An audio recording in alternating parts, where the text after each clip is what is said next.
Today I'm reacting to your Monday Night Raw Hot Takes. Hot Takes is a weekly video series where I give you all a platform to be able to voice your thoughts, whether they're good thoughts, bad thoughts, or everything in between about the world of professional wrestling. So if you'd like to be featured in the next episode of Hot Takes, make sure that you follow me on X because I ask for your hot take after every episode of Raw, SmackDown, and every single WWE Premium Live event. By the way, if you're looking for my review of Monday Night Raw, it's already up and available on the Patreon. It is 30 minutes long with footage so you can see exactly what I'm talking about frame by frame. Go check it out over on the Patreon, patreon.com/SantiZap, link in the description, as well as link in the pinned comment. And as always, don't forget to subscribe to this channel, ring the bell for notifications. If you're a wrestling fan, I'm really confident that you're going to fall in love with his YouTube channel because we always upload daily wrestling content. All right, let's read your stupid shit. Sometimes less is more. This episode was the perfect example. 35 minutes shorter, but it felt so much more meaningful than the ass-kissing fest last week. So I agree with you. Episode 2 of Monday Night Raw on Netflix was significantly better than the debut episode of Raw on Netflix, even though the debut episode had all of the star power that you could possibly want. We're talking about The Rock, John Cena, Roman Reigns, Cody Rhodes, a CM Punk match. Undeniably, the star power was there. What was missing, however, was the heart and soul of what makes a good episode of Monday Night Raw. And to a degree, I understand why that heart and soul wasn't there, because they were trying to produce a show that was catered to the mass audience that was witnessing WWE potentially for the first time ever. And their goal was to show them as many recognizable names, as much star power to try and win them over to come check out episode 2. And I'm happy to say that episode 2 went back to the traditional roots of Monday Night Raw and catered to Monday Night Raw fans and viewers. Pretty much everything about this episode was fantastic. We're talking about getting an episode with a new champion. We had a debut. We had great promos, a great match, great backstage segments, and a bunch of WWE superstars got TV time to be able to advance their stories. Everything about this show was fantastic, and they were able to do it in under 3 hours, which makes it even better. Raw being able to fluctuate in time is such a great thing to have. The show tonight didn't feel too short or felt like it ran too long due to not having to overbloat the show with a bit of filler or having to leave divisions off to save time. For the love of Christ, Alex, next time please use a comma or a period. That was borderline impossible to read. But I understand what you're saying here because I agree. I love that Monday Night Raw has this flexibility to just end the show when you should end the show. If we've reached the natural conclusion of the show, just end it. Don't try and overextend segments or, like you said, add bloat and filler just to try and get to the 3-hour mark. I'm of the mind, end the show when the show is ready to end. If it should end at 2.5 hours, fantastic. If you have enough storylines, enough promos, enough matches to warrant a 5-hour show, end it at 5 hours. Just end it when it's supposed to end, and don't artificially inflate the show for the sake of meeting a particular time requirement. But like you said, it's also nice that they can go as long as they need to so that they don't leave off any divisions, because traditionally with 2-hour shows, usually the women's division, the tag team division, or the mid-card division has to be left off. But with this format, no one has to be left off. It's too bad that we only have this flexibility for Monday Night Raw, because the last episode of SmackDown, that 3-hour episode, dragged because that show should have only been 2 hours, but they inflated segments and added bloat to get us artificially to that 3-hour marker because they had to. So I love this. I love the flexibility, and I hope it one day comes to all of the different shows. Finn should have won. They're just burying him at this point.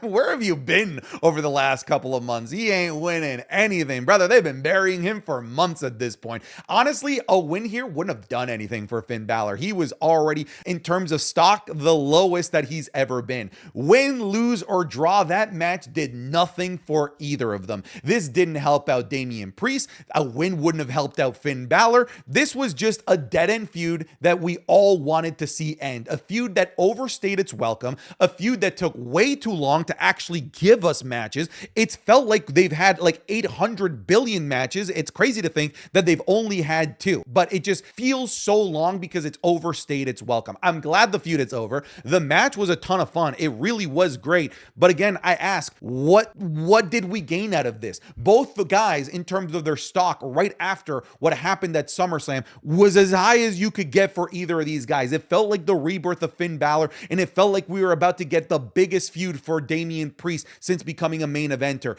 And since that moment, both of them just started falling down the pecking order of importance in my eyes. And right now, even though the feud is over, even though Damian Damian Priest ended up winning, both of their stocks are as low as they've been in a really, really long time. It's such a shame. That was the best Jey Uso segment he's ever done. When Gunther left the ring, you felt the passion he had to become world champion. I agree with you. The Jey Uso promo was fantastic. One of the best that he's cut in a really, really long time. But before we talk about Jey Uso, can we talk about Gunther? The ring general is back, baby. None of this like, oh no, do I have the ability to be able to do it? Do I believe in myself? None of this bitch boy general. We got the ring general. Shit-eating grin Gunther that is just so good at delivering the best backhanded compliments that you can think of. Like, think about just how deep it probably cut to call Jey Uso a great tag team wrestler. I'm just glad that Gunther is back, but I'm also glad that Jey Uso was able to bounce back from getting absolutely roasted from Gunther and delivered a really impassionate promo that, like you said, demonstrated to the world just how important this is to him. And he wasn't hiding behind the glasses or the Yeet moniker. This felt about as real of a Jey Uso as we've ever gotten. It was such a good promo that it's slightly making me believe that maybe Jey Uso is going to win this. I still have a hard time putting money on that, but I don't think that it's an impossibility to have the main event, Jey Uso, winning at Saturday night's main event. It kind of seems like it's made for him, don't you think? On top of that, Saturday night's main event needs something. It needs that big moment. It needs the moment that tells you you cannot miss Saturday night's main event. And Jey Uso winning the world title there would be that moment. It just still seems inconceivable to think of Gunther losing the world championship, but Jey Uso, man, that guy's star power is just through the roof right now. Not really about Raw, but WWE in general. It's pretty crappy what's happening with Corey Graves. Hope WWE changes their decision. Here's the tweet from Corey Graves. Imagine chasing your dream, then being told, not deciding that you're no longer physically able to pursue your dream. Then you dedicate your life to something dream adjacent and being pretty effing awesome at it. And then when it's time to enjoy the fruits of your labor, being told that you're not famous enough for your own job. Just in case you've wondered where I've been. Dude, this, like, if it's real, if this isn't a work trying to create a feud between him and Pat McAfee, I feel for him, man. Like, any person that's worked a job totally understand what he's going through. Seeing somebody that he feels he's more deserving of getting that promotion, getting the limelight, even though he was there in the trenches helping the company get to that big moment for Raw Netflix, only to get the shaft and getting sent down to NXT. I feel for the guy. That's rough. And I felt like Corey Graves wasn't himself on NXT. He wasn't talking very much, and honestly, he was better off just not being part of that commentary booth during New Year's Evil. It just didn't seem like his heart was in it. And I feel for Corey Graves, but I guess at the end of the day, it is about doing numbers. It is about showbiz at the end of the day. And Pat McAfee is just such a huge name that I get why WWE would go with Pat McAfee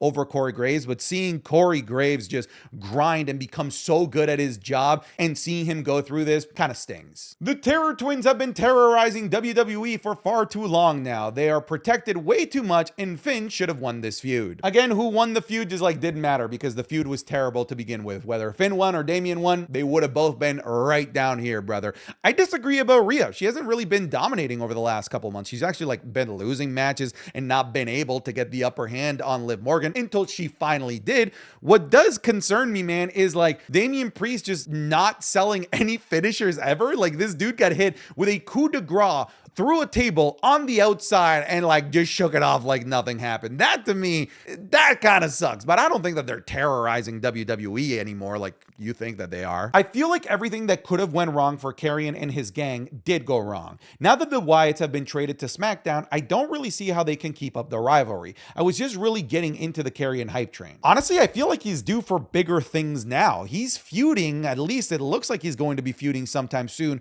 with Sami Zayn. And Sami Zayn is just a couple of degrees away from the main event. Feuding with Sami Zayn is a much bigger deal than feuding with the Wyatt Six, if I'm being honest. And also, I have a feeling that the Judgment Day is going to be ended soon. Either they disband or they go to Friday Night SmackDown. And something that we've seen from Triple H's booking, especially on Monday Night Raw, is that he likes having a dominant faction, a faction that gets featured a lot, a faction that gets multiple segments a night. Judgment Day played that role. If Judgment Day leaves, somebody's going to need to fill fill that void, and it could be Karrion in the final testament. Again, I'm looking for silver linings here, but I think the real thing that you should cling on to is that this feud with Sami Zayn is a bigger deal than feuding with the Wyatt Six. I was at Raw. Crowd was electric for Penta's debut. It's great that the WWE crowd knew him and they cheered for him. I believe that we can expect big things from Penta. Dude, I was so proud. I was so proud of San Jose. They knew who Penta was, or they did a little bit of research into Penta before going into the crowd for this episode.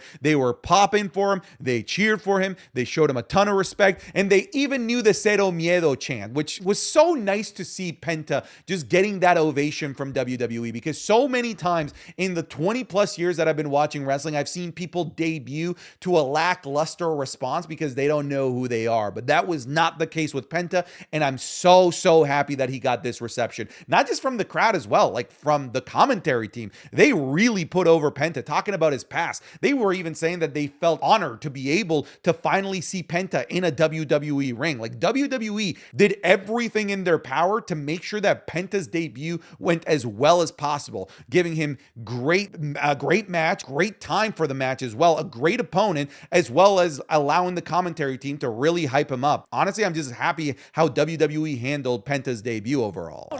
Oh no. Oh jeez. Oh god.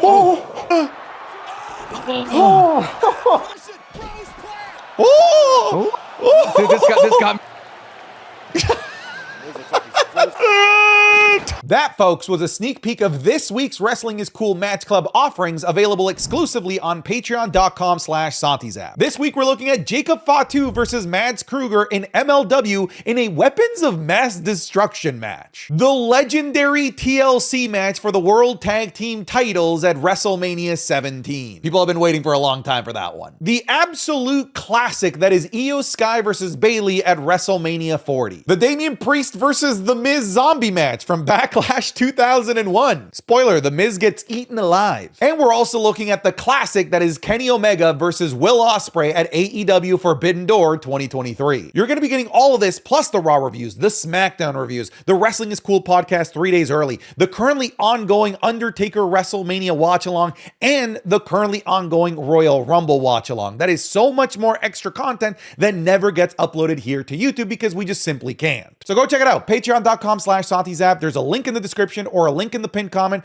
Come try it out even for just 1 month. I'm confident that you're going to fall in love with the community and with the content. If you're already a patron, thank you so much for your support, but let's get back to the video. Amazing debut, instantly my favorite right now. Can't wait till he does the Jacob Fatu face-off. It feels like a rite of passage now to do a face-off with Jacob Fatu because, like I've said before, I could take a dirty piece of toilet paper and put it across from a room from Jacob Fatu and people would just be so psyched to see that match at WrestleMania. That's the levels of hype and aura that Jacob Fatu brings, but a face-off between Jacob Fatu and Penta, let's say at the Royal Rumble, would be absolutely nutty. But I also agree. I felt the debut was fantastic. The match maybe started a little bit slow. Maybe the nerves were there. He botched a move that really wasn't a big deal, but once the jitters were gone, the dude had a fantastic match, and you know, he had a fantastic dancing partner. Let's not forget that. Chad Gable is about as good as it gets in the WWE. Tonight should be the last time that the Viking Raiders involve themselves in any business besides the tag team division. I agree. Let's get to the mountaintop and scream it from there because we need the tag team champions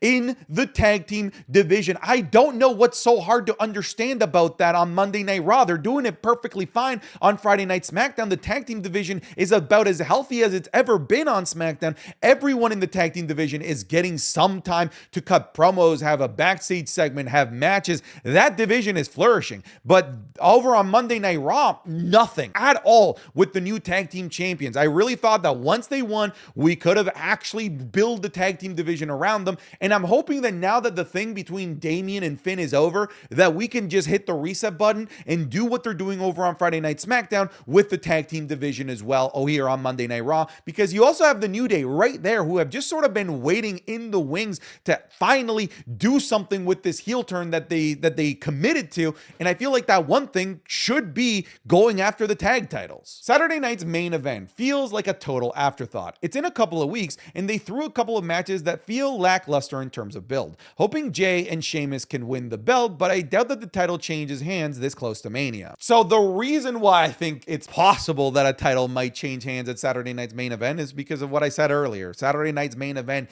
needs its defining moment. It needs the reason why you need to tune in to every Saturday night's main event. The last one, unfortunately, did not provide that to many people, sadly. And I feel like they need to start off with a bang with Saturday night's main event this early on in the year to create and set the precedent that you cannot miss this show. In terms of being this close to Mania, we're not that close if you think about it. It's still 4 months. You can still do a lot in 4 months, even if you change titles right now. Sami finally won a match using the Blue Thunder Bomb. Thoughts on Sami potentially switching his finish to use the haluva kick as a setup for the Blue Thunder Bomb? Yes, yes, yes, and more yes. This is such a great way to finish a match. That haluva kick coming out of nowhere and then beautifully transition into the Blue Thunder Bomb was an amazing way to end the match, and I'm glad Sami finally won with this move. I hope to see it more, and I understand that he can't Blue Thunder Bomb everyone, but the people that he can Blue Thunder Bomb, that's how he should be winning, in my opinion. I'm really interested in a feud between Sami and Kross. Like I already said, this is a much bigger feud for Karrion Kross than the Wyatt Six was ever going to be. Sami Zayn is basically like a quasi main event guy,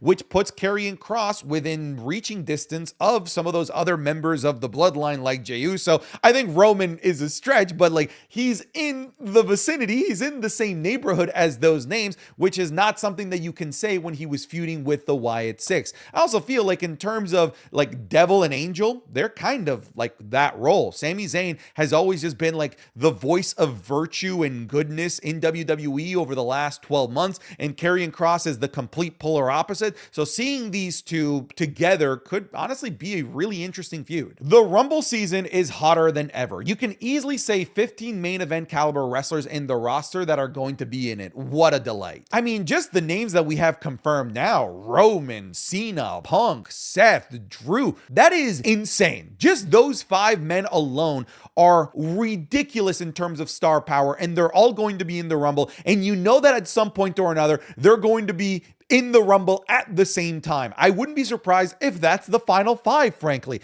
This Rumble is going to be nutty. The women's Rumble is looking like it's going to be insane. But the beauty about this Rumble is that for the first time in like a really, really long time, there is no one person or one woman or one man that everybody's like, that's who should win, right? It feels like the fandom is pretty split in terms of who should win the Rumble, which is good. It makes the Rumble really unpredictable, which then makes the road to WrestleMania also incredibly unpredictable. Hell, if one of those 5 guys that I listed were to win, I still wouldn't know where things would go in terms of who would challenge who at WrestleMania. They're really holding their cards close to their chest this year going into the Rumble, which makes it really, really fascinating and really difficult to try and predict what Mania season is going to look like, and that's a good thing. Damian and Finn needed something else in that match. The whole Finn on the stretcher thing was weird. Every outcome of Damian versus Finn was the same. Finn got pinned every single time. There wasn't anything special about this one other than it was a street fight. Well, the street fight really was the only thing that made this match special, because this being the end of this blood feud was not a reason to be excited for this match,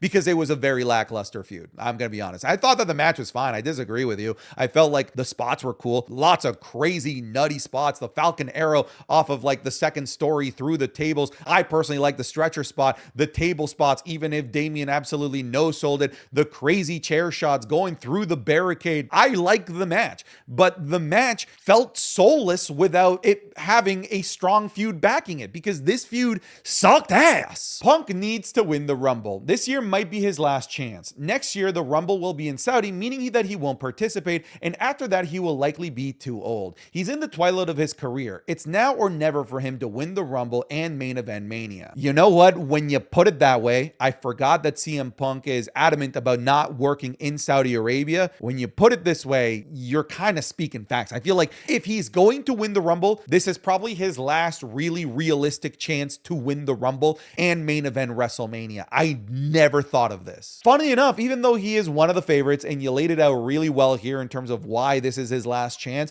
I still feel like this favor has something to do with getting him to the main event of WrestleMania, which if that is the favor, then he technically doesn't need the Rumble to win. But again, we don't know what the favor is, so that's just me fantasy booking. I would rather just see him win the Rumble if I'm being honest with you. He's my favorite pick to win the Rumble. Nia getting Dom heat was unexpected, but I love it. Brother, Nia was just incredible that night. That promo that she cut was hilarious and absolutely fantastic. And yeah, dude, the crowd was really getting at Nia. They booed the ever-living hell out of her. Maybe she should be moving over to Monday Night Raw and leaving Friday Night SmackDown. But I feel like the reason why that promo from Nia was so good was because she just sort of felt like she was going with the flow, not really forcing anything, not forcing a storyline. She just sort of was saying the first thing that came to her head, and what came to her head was magic. I really enjoyed this promo from Nia. What is your Intercontinental Champion doing in the crowd? If they wanted to have him observe the match and eventually start a beef with Sheamus, they could have just have him at commentary or even just at ringside. No?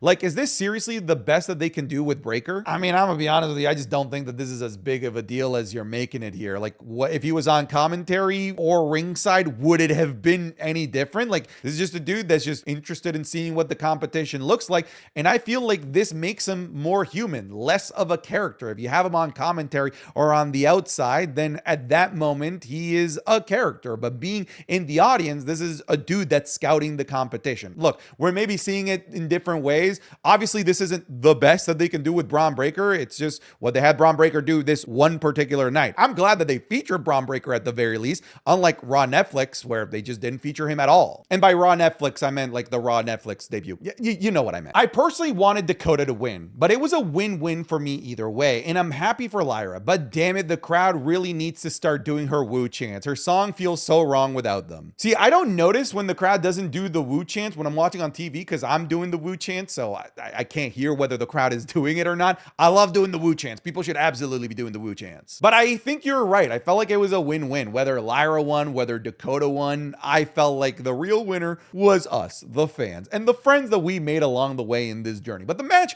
was really, really good, centered around some really cool spots. That like off the apron vertical suplex that almost looked like a brain buster was pretty awesome. Lyra Valkyria having some great offense, like a top rope scissors kick, a beautiful running power bomb. That was maybe Dakota Kai's best match as well ever since joining the main roster as a single superstar. So to me, the match was great. The winner is great. I don't know what's not to like here. I'm happy for Lyra, and I'm happy that we now have what we could consider to be a workhorse in the women's mid-card division in Lyra Valkyria. I feel like overall, this was a great tournament, and I'm just glad that the Intercontinental Championship exists as well, because it gives women like Lyra, like Dakota Kai, and other women in the mid-card that are in their vicinity something to actually fight for, something that actually has stakes, something that actually matters, and it's not just having matches for the sake of having matches. Maybe PFC can actually be interesting in the mid-card, having an Intercontinental Championship. I don't know. Dakota should have won, even though I'm okay with Lyra winning. I personally don't think that Dakota needed a new theme. I guess it makes sense that you feel like Dakota should have won, considering your username is King Coda Era, but I want to talk about the new theme. Was anyone else convinced that Dakota Kai was going to win when they gave her a new like Titantron as well as a new entrance theme? I'm like, brother, they're giving her the brand new polish here. She's absolutely winning, only to have her lose. Honestly, to me, whether it was an intentional misdirect or not, it worked on me. I was completely misguided and thought that Dakota Kai was going to win after seeing the new presentation. All right, folks, thank you so much for watching this episode of Hot Takes. I'll see you guys in the next one. Goodbye. Get out of here. Take care, guy. Okay, goodbye.